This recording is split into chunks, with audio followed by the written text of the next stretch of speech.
Welcome to my channel. நீங்கள் பார்த்துருக்கிறது நெய் மீன், அதாவது விறகு அடுப்பில் தேங்காய் எண்ணெயில் செய்கிற நெய் மீன். அதாவது குருமிளகு, 2 பூண்டு, அப்புறம் கொஞ்சம் மசாலா, இதெல்லாம் மிக்சியில் அரைச்சி அதுக்கப்புறம் அந்த மசாலா மீனில் தடவி ஊற வச்சு அப்படி தான் செய்வாங்க. இந்த சில்லி பொடி யூஸ் பண்ணவே மாட்டாங்க. என்ன காரணம்னா இப்படி செஞ்சால் தான் நல்லா டேஸ்ட்டுங்க. அது விறகடுப்பில் நீங்கள் செஞ்சு பார்த்தீங்கன்னா ரொம்ப ரொம்ப டேஸ்ட்டுங்க. 2 குருமிளகு, அப்புறம் பார்த்திங்கன்னா கொஞ்சம் மிளகு பொடி, அப்புறம் இஞ்சி பூண்டு இதெல்லாம் மிக்ஸ் பண்ணி அரைச்சி அந்த மீனில் தடவி அதுக்கப்புறம் கொஞ்சம் ஊற வச்சு தேங்காய் எண்ணெயில், அதாவது தோசைக்கல்லில் நீங்கள் செஞ்சு பார்த்தீங்கன்னா மீன் செம டேஸ்ட்டாக இருக்கும்.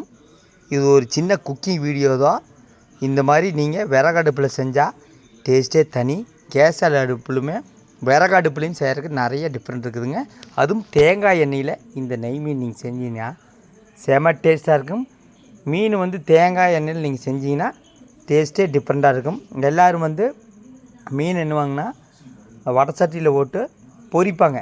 ஆனால் இந்த மாதிரி தேங்காய் எண்ணெயில் செஞ்சு பாருங்கள், ரொம்ப ரொம்ப அற்புதமாக டேஸ்ட்டாக இருக்கும். இப்போ இந்த வெயில் காலத்துக்கு மீன் ரொம்ப ரொம்ப ஹெல்த் ஃபுட்டு. சிக்கன் அவாய்ட் பண்ணிடுங்க. என்ன காரணம்னா ஏற்கனவே சூடு, சிக்கனும் சூடு, உடம்பு ஒத்துக்காது.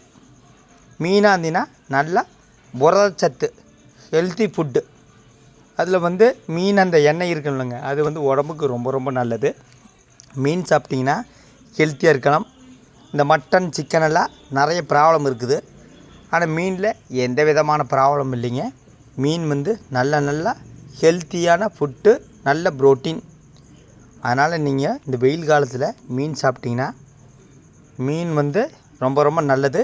அது நெய் மீன் வாங்கி சாப்பிடுங்க, ரொம்ப டேஸ்ட்டாக இருக்கும்.